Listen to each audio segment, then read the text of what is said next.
I think I think of life, anything you do, every single action, every single experience is on you. And you hold that pen, you write that book. Now you write that book the way you want, right? You're the storyteller of your own life. It's such a deep thing to think about, but to be given such a power, where you dictate how you write that is in like you can't actually understand the depth of that. But once you actually, if you like break it down, let's look at a book, right? A standard storybook. You've got the introduction, you've got the hero. Hero goes through some conflict, overcomes that conflict, becomes a better person at the end, right?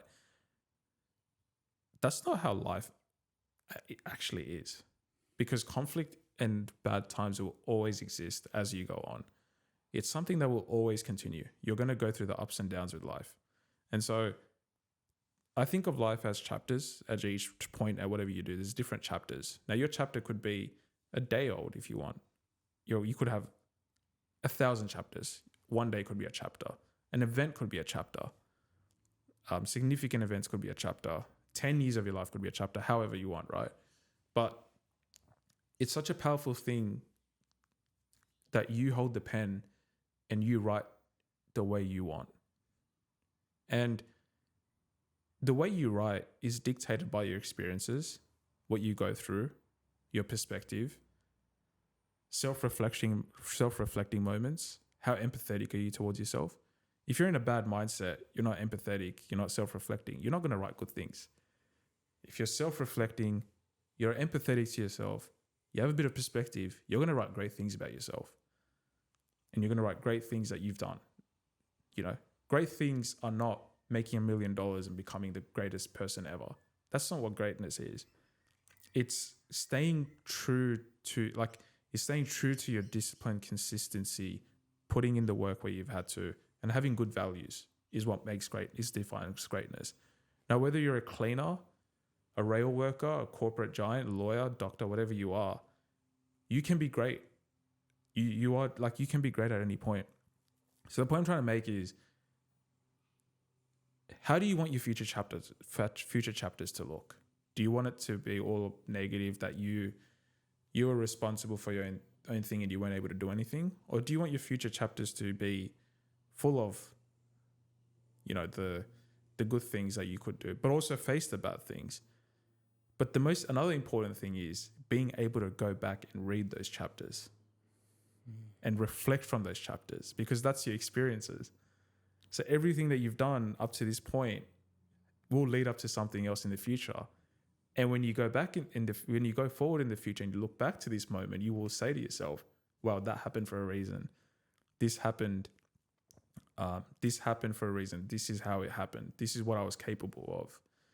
And so you can't dictate a strong future without a strong past. And what I mean by that is you have to go through the experiences, you have to go through the highs and lows of life, which dictates your past, and that's going to translate into your future. Your future then it could become more defined. You might become more wiser, you might become more intelligent, might become more smarter. You might start making better choices. And that's the beauty of it, is that there's that entire process in that book that you are responsible for. And in that book, there's so much information that you can use to dictate that. Wow, I'm just in awe. That's like such a powerful analogy, honestly. Just the way you've broken it down. It's a lot of depth. I mean, if we want to make it even more simple, right? Let's look at Lego. We love creating Lego blocks, creating things that are malleable, to us, that looks like a final product, right? In a sense, you're your own Lego world. You're your own instruction manual. Only you can, you are responsible for writing what your instruction manual is. How do you want your character to be written and developed and built? Do you want it to be? It can be anyway. There's no right or wrong. That's actually the beauty of things like this. I think we're so caught up on the fact that you've got to be a millionaire, You've got to have all these materialistic things. You've got to have all of these. You've got to have all these traits. You've got to have whatever. But it's not all of that. Like that is success to an extent for certain people. And great if you find fulfillment in that stuff. That's good for you. But that's not what we're trying to preach, right? What I'm trying to say is you are just responsible for what you do. It's as simple as that.